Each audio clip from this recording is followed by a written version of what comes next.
Next question हमारे पास है क्वेश्चन नंबर 9, ठीक है, फ्रॉम द पीडीएफ। ये हमें गिवन है कि फाइंड एक्स, सही है। और एक फिगर हमारे पास कुछ इस तरीके से बनी है, मैं यहाँ पे ड्रॉ कर रहा हूँ, जस्ट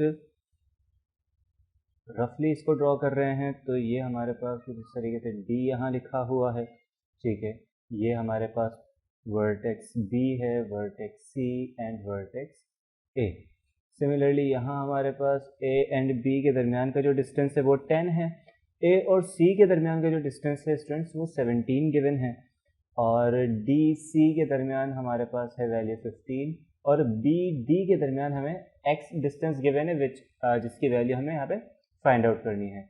मज़ीद हमें यहाँ से कह रहा है कि यहाँ जो आपके पास है वो राइट एंगल्स बन रहे हैं, ठीक है। ये आपके पास राइट एंगल्स हैं, ये भी एंगल 90 डिग्री का है, ये एंगल भी 90 डिग्री का है, सही है। अब अगर हम इस फिगर को दो पार्ट्स के अंदर ब्रेक करें, सही है, तो इसका सॉल्यूशन यहाँ पे हम देखते हैं। फर्स्टली कंसीडर, ठीक है, हम सबसे पहले कंसीडर करेंगे एक ट्राइंगल। कौन सा ट्राइंगल होगा हमारा? ए डी एंड सी, सही है। इस ट्राइंगल को ज़रा गौर से देखिएगा, ये मैंने यहाँ पे कुछ इस तरीके से बना दिया है, ए डी एंड सी।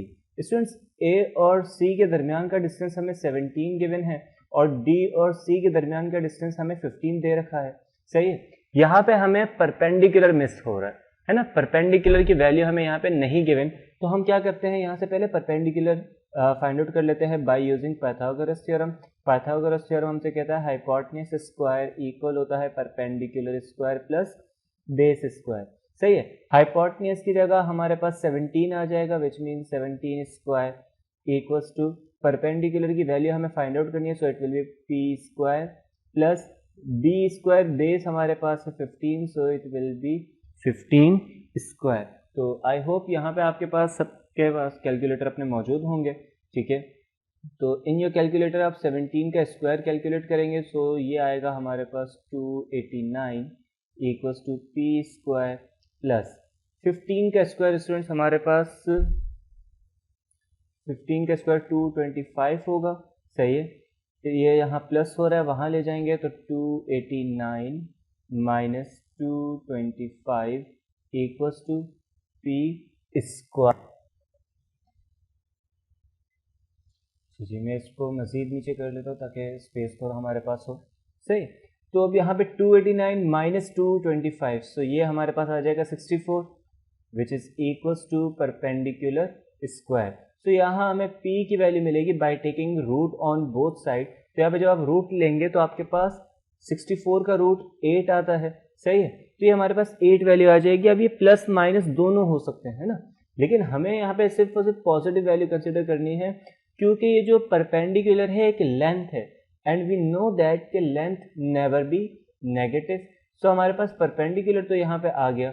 अब हमने परपेंडिकुलर क्यों कैलकुलेट किया है भाई? अगर हम ऊपर अपनी डायग्राम की तरफ आए, सही है, ये जो हमारे पास डायग्राम गिवन है, इस डायग्राम के अंदर जो आपका परपेंडिकुलर है ए और डी, सही है, ये हमारे पास परपेंडिकुलर है, ये दोनों के साथ आ रहा था। ये दोनों जो हमारे ट्राइंगल्स हैं उन दोनों में ये मौजूद है, सही है। तो हमने यहाँ से परपेंडिकुलर की वैल्यू निकाल ली। अब जो हमारे पास सेकेंड ट्राइंगल जो मौजूद है उसमें हम इस वैल्यू को यूज़ करके एक्स की वैल्यू कैलकुलेट करेंगे, सही है। तो नाउ फाइनली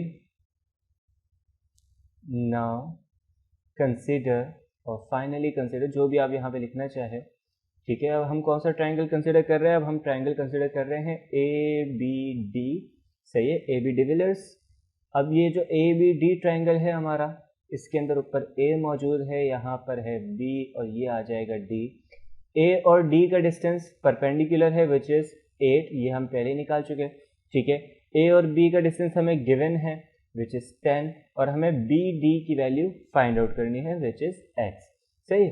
तो again by using Pythagoras theorem, X hypotenuse square equals to perpendicular square plus base square. Students, hypotenuse की जगह आ जाएगा 10 स्क्वायर, परपेंडिकुलर की जगह 8 स्क्वायर, प्लस बी स्क्वायर है तो ये हो जाएगा एक्स स्क्वायर। 10 का स्क्वायर हमारे पास 100 होता है, इक्वल्स टू 8 स्क्वायर, ये हो जाएगा 64 प्लस एक्स स्क्वायर, 64 प्लस हो रहा है, वहाँ जाके 100 से माइनस होगा, तो ये आ जाएगी हमारे पास value 36 equals to X square. Taking root on both side तो हमें x की वैल्यू मिल जाएगी 6। आई होप ये वाला क्वेश्चन भी सारे स्टूडेंट्स को क्लियर होगा।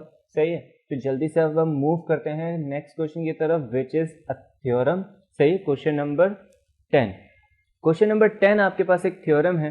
सही है, तो ज़रा देखिए इस थ्योरम के क्वेश्चन को हम किस तरीके से सॉल्व करेंगे। स्टूडेंट्स मैं थ्योरम अपने पास से रीड कर रहा हूँ यहाँ, ठीक है, मेरे पीडीएफ में जो लिखा हुआ है आपके पास भी पीडीएफ मौजूद है। A perpendicular drawn from the centre of the circle, एक परपेंडिकुलर ड्रॉ किया गया है। सही है, सर्कल के सेंटर में से, सही है, टू द कॉर्ड। सही है, एक कॉर्ड की तरफ, उस सर्कल में से एक कॉर्ड भी पास आउट हो रही है। सही है, उस कॉर्ड पे उस सर्कल के सेंटर से एक परपेंडिकुलर ड्रॉ किया गया। तो भाई हमें ये प्रूफ करके बताना है कि जो परपेंडिकुलर है ये क्या करेगा, ये उस कॉर्ड को बाइसेक्ट कर देगा, मतलब इक्वल पार्ट्स के अंदर उसको ब्रेक कर देगा। अगर मैं यहाँ पे डायग्राम शो कर दूं तो कुछ इस तरीके से हमारे पास सर्कल है, मैं तो एक रफली सर्कल यहाँ पे ड्रॉ कर रहा हूँ। सही है, ये हमारे पास एक कॉर्ड आ गई, इस कॉर्ड को हम नाम दे देते हैं ए और बी का। सही है, और ये हमारे पास इसका सेंटर है विच इज ओ। सही है, इस सेंटर से एक कॉर्ड एक परपेंडिकुलर आ रहा है, तो ये परपेंडिकुलर जब गिरेगा तो ए बी, ए से लेके यहाँ तक का डिस्टेंस, इसको कुछ नाम देते हैं, सी का नाम देते हैं चलें, तो ए से सी तक और सी से बी तक ये दोनों डिस्टेंसेस इक्वल होंगे, मतलब A C will congruent to B C. हमें ये चीज़ यहाँ पे प्रूफ करनी है। सही है, तो अब ज़रा देखते हैं भाई हमें गिवन क्या है। हमें गिवन है अ सर्कल विथ सेंटर। ठीक है, एक सर्कल हमें दे दिया है, अ सर्कल, मैं यहाँ पे लिख लेता हूँ, circle with centre O and its chord A B. सही है, और उसकी एक कॉर्ड हमें दे दी, and its chord A B. सही है, एक सर्कल दे दिया और उसकी एक कॉर्ड हमें दे दी। ठीक है, और हमसे कह रहा है कि भाई एक परपेंडिकुलर आपने ड्रॉ करना है, यहीं पे नीचे लिख लेते हैं, the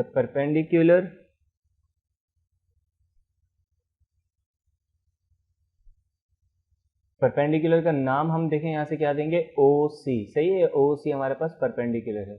the perpendicular O C from O meets A B at C, from O meets, सही है, यहाँ पे आप ओ लिखें या फ्रॉम पॉइंट ओ लिखें, एक ही बात है। सही है, मीट्स ए बी एट सी। सही है भाई, ये जो हमारे पास परपेंडिकुलर है ओ सी, ये ए बी पे जाके मिल रहा है। ठीक है, किस पॉइंट पे, ओ से लेके सी तक के पॉइंट पे ये मिल रहा है। सही हो गया यहाँ तक, दैट इज, इसको हम कुछ इस तरीके से सिंबॉलिक फॉर्म में लिख सकते हैं कि भाई that is O C is perpendicular, ये परपेंडिकुलर का सिंबल है कि O C is perpendicular to A B, या A B is perpendicular to O C. आप दोनों को वाइस वर्सा चेंज कर सकते हैं। सो अब अगर ऐसा है तो देखिए हमें गिवन क्या चीज़ होगी। अगर ऐसा है तो जो एंगल होगा ओ सी ए, सही है, ये वाला एंगल ओ सी ए, ये जो एंगल आपके पास आ रहा है ये एंगल, ठीक है, और ये दूसरा एंगल ओ सी बी, ये दोनों 90 डिग्री के होंगे। सही है, and angle O C B are right angles, ये दोनों एंगल्स हमारे पास 90 डिग्री के एंगल्स होंगे, मतलब राइट एंगल्स होंगे। ये चीज़ हमें यहाँ पे गिवन है। सही है भाई, और हमें प्रूफ क्या करना है, to proof O C bisect कर रहा है।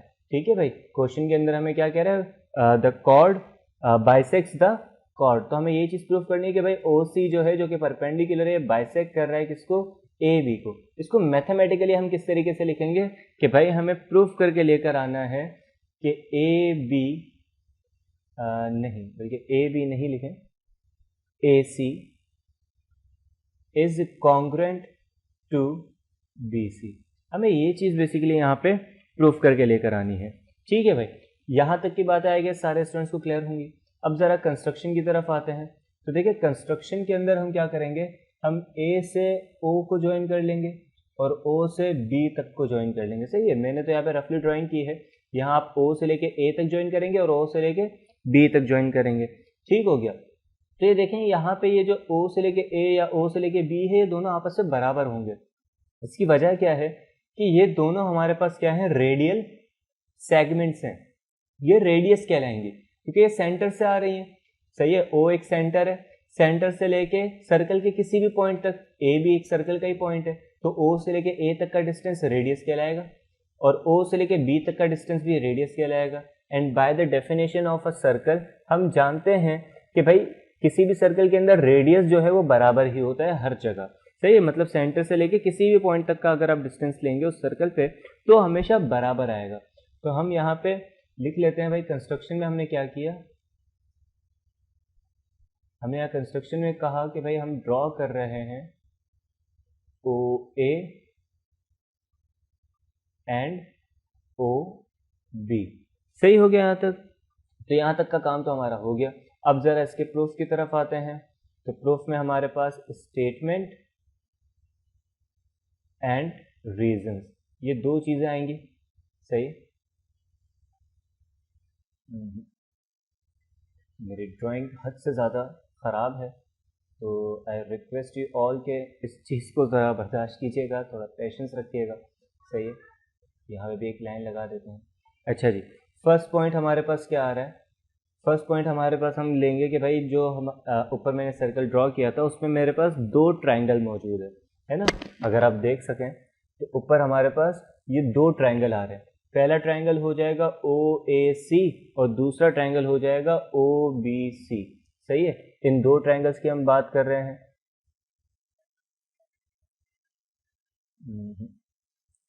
यहां से नीचे आते हैं। ठीक है भाई, तो हमने यहाँ पे कहा in triangle O A C corresponding to the triangle O B C. सही है, इन दोनों ट्राइंगल्स की बात कर रहे हैं हम। सही हो गया यहाँ तक। तो भाई इन दोनों ट्राइंगल्स के अंदर कुछ सिमिलैरिटीज हमारे पास मौजूद हैं। सही है, पहली सिमिलैरिटी इसके जो एंगल्स आ रहे हैं ओ सी ए। सही है, एंगल ओ सी ए जो 90 डिग्री का एंगल आ रहा था, है ना, फर्स्ट ट्राइंगल में, ये बराबर होगा ओ सी बी के।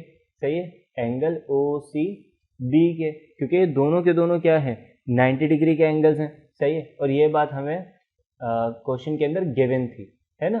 क्वेश्चन के अंदर हमें परपेंडिकुलर कहा था, परपेंडिकुलर के बारे में हम जानते हैं कि वो गिरने के साथ ही 90 डिग्री का एंगल ड्रॉ करता है। सही हो गया। फिर हमें क्या चीज़ गिवन हो गई, हमें यहाँ पे फिर हमारे पास नेक्स्ट स्टेटमेंट यहाँ पे क्या आ जाएगी इक्विलिटी की, कि भाई ओ ए जो है ये बराबर होगा किसके, ओ बी के, because both are radial segments.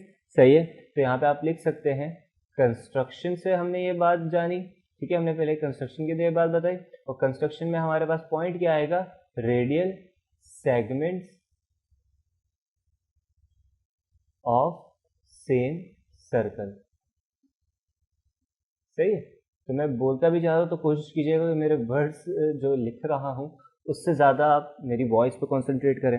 ठीक है भाई, इसके अलावा इसमें और क्या सिमिलैरिटी आ रही है, इसके अलावा जो हमारे पास सेंटर में जो लाइन आ रही है, जो परपेंडिकुलर लाइन है, ये दोनों ट्राइंगल्स के अंदर बराबर हैं। ठीक है, डायग्राम आप मैं अगेन ऊपर तो नहीं जा रहा, आई होप आप सबने डायग्राम को नोट डाउन किया होगा अपने पास।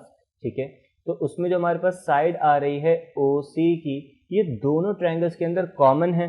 तो यहाँ पे हम लिख लेंगे भाई side O C is congruent to side O C. सही है, तो कॉमन यहाँ पे लिख लेते हैं।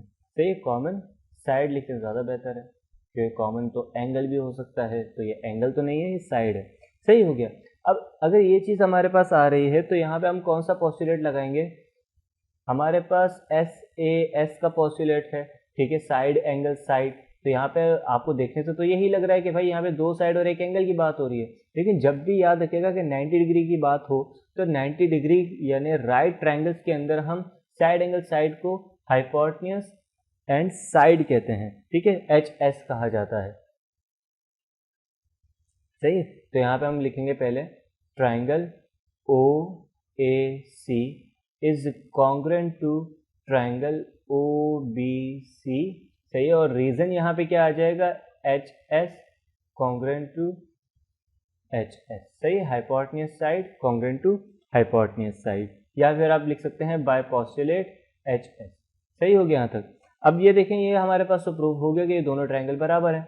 अगर दोनों ट्रायंगल्स बराबर हैं तो उनकी कॉरेस्पॉन्डिंग साइड्स भी आपस में क्या होंगी, इक्वल होंगी, बराबर होंगी। मतलब हम कह सकते हैं कि जो साइड AC है, ठीक है, ये बराबर होगी साइड BC के। सही हो गया यहाँ तक। Corresponding sides of congruent triangle, corresponding sides of congruent triangles. सही है, ट्रायंगल्स को शॉर्ट फॉर्म में इस तरीके से हम लिखते हैं। अगर ये दोनों साइड्स बराबर हैं, मतलब ये दोनों साइड्स आधी आधी हो रही हैं इस पूरी कॉर्ड में, जो कॉर्ड हमारे पास AB की कॉर्ड है, तो हम कह सकते हैं, सही है, therefore we can say that OC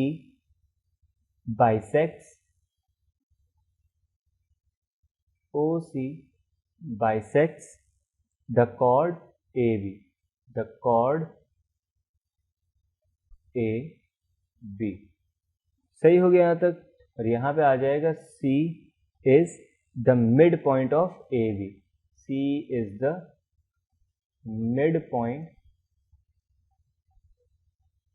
of AB। सही। थ्योरम लिखने में काफ़ी वैसे मेहनत है, ठीक है। तो अब जो नेक्स्ट हमारे पास आ रहा है यहाँ पे, prove that the two direct common tangent. सही है। अब ये जो नेक्स्ट थ्योरम है, इसकी मैं यहीं पे स्क्रीनशॉट में लगा के मैं उसे एक्सप्लेन कर देता हूँ आपको, ठीक है, तो वो ज़्यादा बेहतर रह जाएगा। वरना आगे सेक्शन C में भी एक थ्योरम आएगा, वो भी कंप्लीट लिखना तो एक थोड़ा मुश्किल काम है। I hope you all get the point कि हमें थ्योरम को बेसिकली प्रूफ किस तरीके से करना होता है। सही, तो इसीलिए मैंने पहला यहाँ पे जो है वो प्रॉपर सॉल्व करके मैंने बता दिया। अच्छा जी, अब ये जो नेक्स्ट हमारे पास थ्योरम आ रहा है, which is prove that the two direct common tangents to two circles are equal in length। तो भाई यहाँ पे सबसे पहले तो हमने गिवन में देखा कि भाई हमें गिवन था कि AB and CD are direct common tangents to circles with centers O and P। दो सर्कल हमारे पास मौजूद है, यहाँ पे राइट हैंड साइड पे आप दो सर्कल्स ड्रॉ हुए हुए देख सकते हैं। सही है, उन दोनों के सेंटर O और सेंटर P मौजूद है हमारे पास। सही है। अब इन दोनों से दो टेंजेंट्स होकर गुजर रही हैं। पहली टेंजेंट हमारे पास है AB।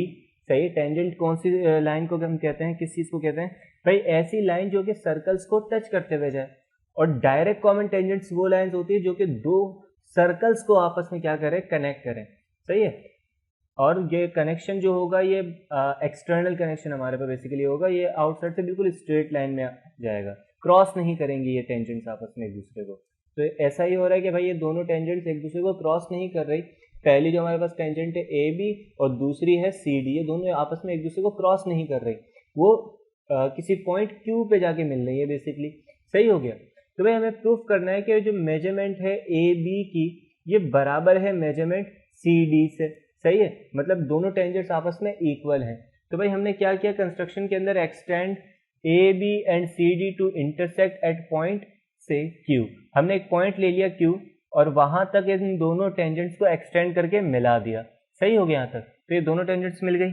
अब हमारे पास स्टेटमेंट, पहली स्टेटमेंट यहाँ पे क्या आएगी, measurement AQ is congruent to measurement CQ, tangents drawn from point Q outside O। सही है भाई, जो हमारे पास ये टेंजेंट्स हैं, सही है, किसी एक पॉइंट पे आके मिल रही है। तो हम जानते हैं कि भाई अगर कोई दो टेंजेंट्स हो, सही है, और सेम सर्कल की अगर टेंजेंट्स हो, ठीक है, तो वो किसी एक पॉइंट पे अगर मिलेंगी, ठीक, तो ये दोनों आपस में बराबर होंगी। मतलब AQ एक टेंजेंट हो गई और दूसरी टेंजेंट CQ हो गई, तो ये दोनों आपस में क्या है, बराबर है। सही है। फिर हमारे पास जो दूसरा सर्कल आ रहा है, ठीक है, जिसका सेंटर P है हमारे पास, उस सर्कल के टेंजेंट्स की बात करें तो उस सर्कल से लेके Q तक के लिए हमारे पास एक टेंजेंट हो जाएगी BQ और दूसरी टेंजेंट हो जाएगी DQ। सही है यहाँ तक। तो भाई ये दोनों भी हमारे पास क्या होंगी, आपस में बराबर होंगी। ऐसा ही है। अब हमने क्या किया, इन दोनों इक्वेशंस को आपस में माइनस कर दिया, सब्ट्रैक्ट करवा दिया। मतलब measurement AQ minus measurement BQ equals to measurement CQ minus measurement DQ। सही हो गया यहाँ तक। तो भाई AQ में से BQ को माइनस कर दें, AQ में से BQ को माइनस कर दें तो हमारे पास AB आएगा। सही है। इसको ज़रा समझ के देखिएगा। यहाँ पर मैं यहाँ आपको साइड में ये चीज़ बता दूँ कि ये हमारे पास एक लाइन है, ठीक है, और इस लाइन पे हमारे पास एक पॉइंट आ रहा है ए, एक पॉइंट यहाँ पे कहीं पे हमने ले लिया बी का, और यहाँ हमारे पास आ गया पॉइंट क्यू। हमने कहा कि हम इस ए से लेके क्यू तक को फॉर इंस्टेंस हम दे देते हैं लेंथ 10, और इस बी से लेके क्यू तक को हम लेंथ दे देते हैं 3। सही है। तो अब मुझे बताएं कि अगर मैं इन दोनों लेंथ्स को आपस में माइनस करूं, मतलब ए क्यू में से बी क्यू को अगर माइनस कर दिया जाए, ए क्यू माइनस बी क्यू, इन दोनों के माइनस करने का मतलब है कि 10 माइनस 3 होगा। तो 10 माइनस 3 का आंसर क्या आएगा 7, और ए क्यू माइनस बी क्यू, तो देखिए हमारे पास जो 7 वाला पार्ट है ये वाला पार्ट है ना, बेसिकली इस पार्ट को हम 7 कह रहे हैं, और इस पार्ट में हमारे पास दो पॉइंट्स कौन से आ रहे हैं, ए और बी। तो हमने कह दिया कि भाई ये ए बी जो है बराबर है 7 के। मतलब इसका सिंपल सा मतलब ये है कि ए क्यू माइनस बी क्यू जो है वो ए बी के बराबर है। सिमिलरली सी डी की बात करें, C Q minus D Q की बात करें तो उनको माइनस करेंगे तो सी डी आएगा। सही है। और हमें यही चीज़ तो प्रूफ करके लानी थी कि A B is congruent to C D. सही है, यूजिंग द फिगर, जो ऊपर हमारे पास फिगर बनी हुई है, इससे हमने इस चीज़ को प्रूफ करके लेकर आ गए। तो काफ़ी इजी सा क्वेश्चन था, जस्ट थोड़ी बहुत आपको अंडरस्टैंडिंग यहाँ पे अपनी जो है बिल्डअप करनी थी। ठीक है, तो आई होप ये वाला क्वेश्चन भी सबको क्लियर होगा। तो अब सेक्शन बी के लास्ट क्वेश्चंस की तरफ आते हैं। बेसिकली है तो एक ही क्वेश्चन, लेकिन उसके अंदर भी दो पार्ट्स हैं, तो उनकी तरफ हम आ जाते हैं। अच्छा जी, क्वेश्चन नंबर 11। अब आपके पास जो क्वेश्चन आ रहा है क्वेश्चन नंबर 11 है। ठीक है, if one root of X cube minus 3ax square, X cube minus 3ax square minus X plus 6 equals to 0। सही है, इसका रूट हमें दिया जा रहा है, वन रूट इसका कितना है 1 के बराबर है। सही भाई, इसका एक रूट हमें दे दिया जो कि 1 के बराबर है। तो हमें कह रहा है कि भाई then find the value of A and the remaining 2 roots of the equation. सही है, हमें ए की वैल्यू यहाँ पे बतानी है कि ए किसके बराबर होगा, और रिमेनिंग 2 रूट्स। अच्छा, यहाँ पे 2 रूट्स हमें दे दिया, हो सकता है कि आपको सिंपल सा क्वेश्चन ये दे कि भाई रिमेनिंग रूट फाइंड आउट करो या रिमेनिंग रूट्स फाइंड आउट करो। सही है, तो ये आपको हो सकता है कि बताए ना कि भाई 2 रूट्स होंगे या 3 रूट्स होंगे आगे के। सही है, ये आपको खुद ने आइडेंटिफाई करना है। कैसे आइडेंटिफाई होता है, देखिए हमारे पास जो इक्वेशन है उसकी डिग्री कितनी है। इस इक्वेशन की डिग्री हमारे पास सबसे बड़ी पावर 3 आ रही है, मतलब इस इक्वेशन के 3 रूट्स पॉसिबल हैं। सही है, जिनमें से एक रूट तो हमें दे दिया विच इज़ 1, बाकी कितने बच गए 2 रूट्स बच गए सर, तो वो 2 रूट्स हमें निकालने होंगे। और हम जानते हैं इस रूट का मतलब होता है कि x जो है वो बराबर है किसके 1 के। सही है, तो हम सिंथेटिक डिवीजन यहाँ पे अप्लाई करेंगे। सही, यहाँ पे हम 1 लिखेंगे जो कि ये वाला 1 है, और यहाँ हमारे पास वैल्यूज आएंगी इसके कोएफिशिएंट, इक्वेशन के coefficients and constant, in values को हम यहाँ पे लिखते हैं। तो भाई एक्स क्यूब सबसे बड़ी पावर है, इसका कोएफिशिएंट 1 है तो 1 आ गया। देन एक्स स्क्वायर का कोएफिशिएंट है हमारे पास -3a। सही है, देन हमारे पास x का कोएफिशिएंट विच इज -1, और फिर हमारे पास आ जाएगा कांस्टेंट विच इज 6। सही है, तो ये सारी वैल्यूज आ गई। अब हमने यहाँ पे क्या करना है, फर्स्ट वैल्यू तो एज इट इज कॉपी हो जाती है। सही है, इस फर्स्ट वैल्यू को हम एज इट इज कॉपी कर लेंगे विच इज 1 मल्टीप्लाई बाय 1 यहाँ पे लिखेंगे, -3a और +1, तो ये हमारे पास हो जाएगा 1 -3a। 1 मल्टीप्लाई करेंगे इस वैल्यू के साथ। सही है, ये वाला जो 1 है ये इस वैल्यू के साथ मल्टीप्लाई होगा, तो यहाँ पे लिखेंगे मल्टीप्लाई करके 1 -3a। अब देखिए -1 -3a, मैं यहाँ पे साइड पे लिख लेता हूँ, ये मेरे पास रफ वर्क है बेसिकली। ठीक है, मेरे पास है -1, फिर है -1 -3a। तो देखें इसको जब ब्रैकेट आप ओपन करेंगे तो ये हो जाएगा -1 + 3a, माइनस से माइनस -1 और -1 ये दोनों कैंसिल होके बच जाएंगे हमारे पास -2, और ये आ जाएगा +3a। सही है, तो यहाँ पे हमारे पास क्या आ गया, अच्छा मैंने एक मिस्टेक कर दी है, ये माइनस नहीं प्लस ही होगा, सॉरी ये प्लस होगा और ये चीज़ माइनस रहेगी। तो -1 ये हमारे पास आ जाएगा 0।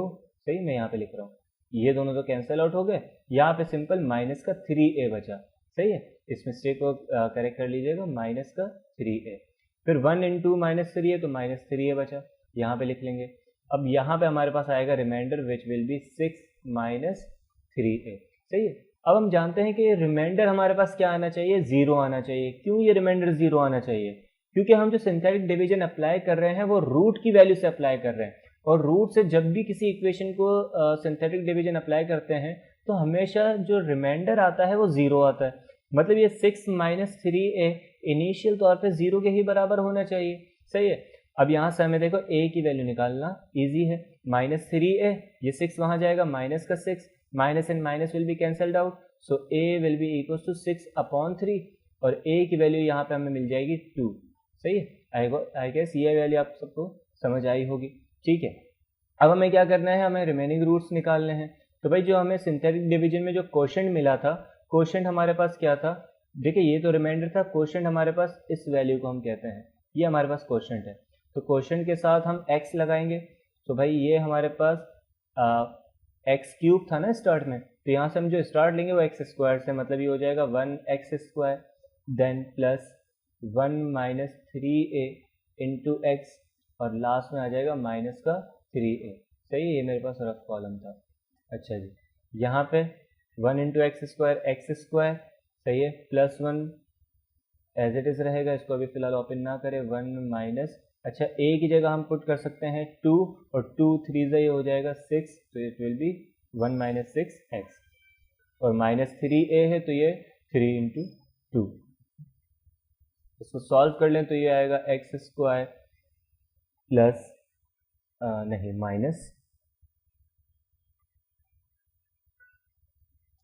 Minus 5x and minus 6। सही हो गया यहाँ तक, ये हमारे पास आ गया। अब इसी में हम क्या कर सकते हैं, either we will apply middle term break, या अगर आप क्वाड्रेटिक फॉर्मूला अप्लाई करना चाहते हैं, it's totally up to you. मैं देखता हूँ पहले कि अगर मिडिल टर्म ब्रेक से सॉल्व हो सकता है तो मिडिल टर्म ब्रेक से कर लेते हैं। सही है। ऐसा नंबर हमें सोचना है कि जिन्हें मल्टीप्लाई करे तो माइनस का 6x स्क्वायर है, और प्लस माइनस करे तो माइनस का 5x है। तो भाई ऐसा नंबर है हमारे पास which is minus 6 and plus 1। सही, minus 6x plus 1x minus 6। सही हो गया यहाँ तक। तो मैंने माइनस 5x को किसमें ब्रेक कर दिया, माइनस 6x प्लस 1x। सही है। तो यहाँ पे हम कॉमन लेंगे एक्स स्क्वायर, और माइनस 6x में कॉमन आ जाएगा x, तो अंदर बचेगा x माइनस 6।